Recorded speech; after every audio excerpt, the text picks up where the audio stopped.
وفاقی حکومت نے ججز سے متعلق آڈیو لیکس کے تحقیقات کے لیے 3 رکنی جوڈیشل کمیشن تشکیل دے دیا، جس کا باقاعدہ نوٹیفیکیشن بھی جاری کر دیا گیا ہے۔ سپریم کورٹ کے جسٹس قاضی فائز عیسیٰ کی سربراہی میں 3 رکنی جوڈیشل کمیشن میں chief justice Balochistan high court Naeem Akhtar Afghan, chief justice Islamabad high court عامر فاروق شامل ہیں۔ نوٹیفیکیشن کے تحت جوڈیشل کمیشن کی تشکیل سے آڈیو لیکس کی صداقت اور عدلیہ کی آزادی پر پڑنے والے اثرات کی تحقیقات کی جا سکیں گی۔ کمیشن 30 روز میں مبینہ آڈیوز پر تحقیقات مکمل کرے گا۔ 3 رکنی انکوائری کمیشن سابق وزیر اعلیٰ پنجاب کی سپریم کورٹ کے جج کے ساتھ مبینہ آڈیو لیک کی تحقیقات کرے گا اور کمیشن سابق وزیر اعلیٰ کی ایک وکیل کے ساتھ گفتگو کی آڈیو کی تحقیقات بھی کرے گا۔ اگر آپ نے ابھی تک عزیز نیوز کو سبسکرائب نہیں کیا تو سبسکرائب کریں۔ سابق وزیر اعظم عمران خان اور مسرت جمشید چیمہ کے درمیان ہونے والی گفتگو کی آڈیو بھی شامل ہے۔ چیئرمین پاکستان تحریک انصاف اور سابق وزیر اعظم عمران خان نے آڈیو لیکس کی تحقیقات کے لیے بننے والے جوڈیشل کمیشن کو سپریم کورٹ میں چیلنج کر دیا۔ سابق وزیر اعظم عمران خان نے وکیل بابر اعوان کے توسط سے سپریم کورٹ میں درخواست دائر کی، جس میں وزارت قانون اور انصاف اور وزارت داخلہ کو فریق بنایا گیا ہے۔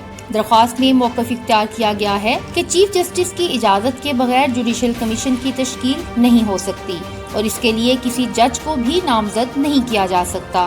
درخواست میں کہا گیا ہے کہ سپریم کورٹ کے کسی جج کے خلاف تحقیقات یا کارروائی کا فارم صرف سپریم جوڈیشل کونسل ہے۔ اسی حکومت کے ناک کے نیچے آڈیو ٹیپ ہوتی رہیں، یہ بھی تحقیقاتی عمل میں شامل کیا جائے کہ کس نے یہ آڈیو ٹیپ کی۔ درخواست میں استدعا کی گئی ہے کہ سپریم کورٹ اپنی 1999 کی ججمنٹ کو فالو کرتے ہوئے کمیشن بنانے کا حکم دے جو آڈیو لیکس کی منصفانہ اور شفاف تحقیقات کرے، جبکہ اس جوڈیشل کمیشن کے قیام کے نوٹیفیکیشن کو کالعدم قرار دیا جائے۔ کمیشن جوڈیشری کے حوالے سے لیک ہونے والی آڈیوز پر تحقیقات کرے گا۔ یہ آڈیو لیکس درست ہیں یا من گھڑت، کمیشن تحقیقات کرے گا۔ آڈیو لیکس کی تحقیقات کے لیے قائم جوڈیشل کمیشن نے جسٹس قاضی فائز عیسیٰ کی سربراہی میں کارروائی کا آغاز کر دیا۔ کمیشن نے کارروائی پبلک کرنے کا اعلان کر دیا۔ انکوائری کمیشن کا کہنا تھا کہ کوئی حساس معاملہ سامنے آیا تو ان کیمرہ کارروائی کی درخواست کا جائزہ لیں گے۔ کمیشن نے وفاقی حکومت کو ای میل ایڈریس اور تمام مواد فراہم کرنے کا حکم دے دیا۔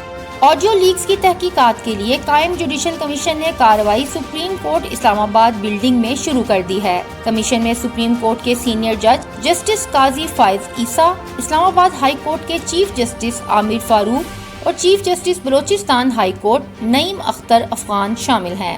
آڈیو لیکس کمیشن کی کارروائی میں اٹارنی جنرل عثمان منصور ایوان پیش ہو گئے۔ جسٹس قاضی فائز عیسیٰ نے ریمارکس دیے کہ کمیشن کس قانون کے تحت تشکیل دیا گیا، جس پر اٹارنی جنرل نے جواب دیا کہ کمیشن انکوائری کمیشن ایکٹ 2016 کے تحت تشکیل دیا گیا ہے۔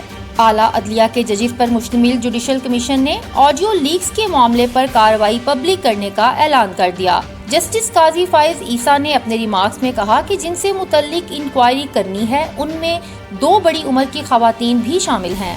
اگر درخواست آئی تو کمیشن کارروائی کے لیے لاہور بھی جا سکتا ہے۔ عدالتی کمیشن نے اٹارنی جنرل کو کمیشن کے لیے آج ہی موبائل فون اور سم فراہم کرنے کی ہدایت کر دی۔ ساتھ ہی حکم دیا کہ جوڈیشل کمیشن کے لیے فراہم کردہ فون نمبر پبلک کیا جائے۔ جوڈیشل کمیشن نے وفاقی حکومت کو ای میل ایڈریس بھی فراہم کرنے کی ہدایت کر دی۔ جسٹس قاضی فائز عیسیٰ نے کہا کہ کمیشن بذریعہ اشتہار عوام سے بھی معلومات فراہم کرنے کا کہے گا۔ معلومات فراہم کرنے والے کو شناخت ظاہر کرنا لازمی ہوگی۔ نامعلوم ذرائع سے آنے والی معلومات قابل قبول نہیں ہوں گی۔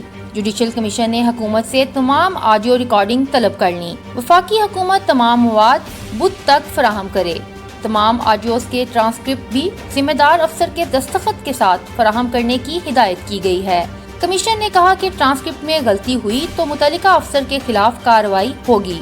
جوڈیشل انکوائری کمیشن کا کہنا ہے کہ جن کی آڈیوز ہیں ان کے نام، عہدے اور رابطہ نمبر بھی فراہم کیے جائیں۔ سپریم کورٹ کے سینئر جج جسٹس قاضی فائز عیسیٰ نے انکوائری کمیشن کا دائرہ اختیار واضح کرتے ہوئے کہا کہ inquiry commission supreme judicial council نہیں ہے۔ انکوائری کمیشن کسی جج کے خلاف کوئی کارروائی کر رہا ہے نہ کرے گا۔ کمیشن صرف حقائق کے تعین کے لیے قائم کیا گیا ہے۔ جسٹس قاضی فائز عیسیٰ کا کہنا ہے کہ سپریم جوڈیشل کونسل کے دائرہ اختیار میں مداخلت نہیں ہوگی، تمام گواہوں کی عزت کریں گے اور عزت کی توقع بھی کرتے ہیں۔ کمیشن کو اختیار ہے کہ تعاون نہ کرنے والے کے سمن جاری کر سکے۔ کمیشن صرف نوٹس جاری کرے گا، کوشش ہوگی کہ کسی کے بھی سمن جاری نہ ہو۔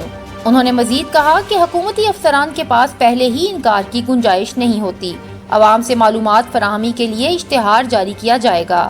جسٹس قاضی فائز عیسیٰ نے جوڈیشل کمیشن کی کارروائی ہفتے تک ملتوی کرتے ہوئے اٹارنی جنرل کو تمام متعلقہ افراد کو نوٹسز جاری کرنے اور ان کے تعمیل فوری کرانے کی ہدایت کر دی۔ اگر آپ نے ابھی تک عزیز نیوز کو سبسکرائب نہیں کیا تو سبسکرائب کریں اور بیل آئیکن کے بٹن کو پریس کریں تاکہ آنے والی لیٹسٹ ویڈیوز آپ تک پہنچ سکیں۔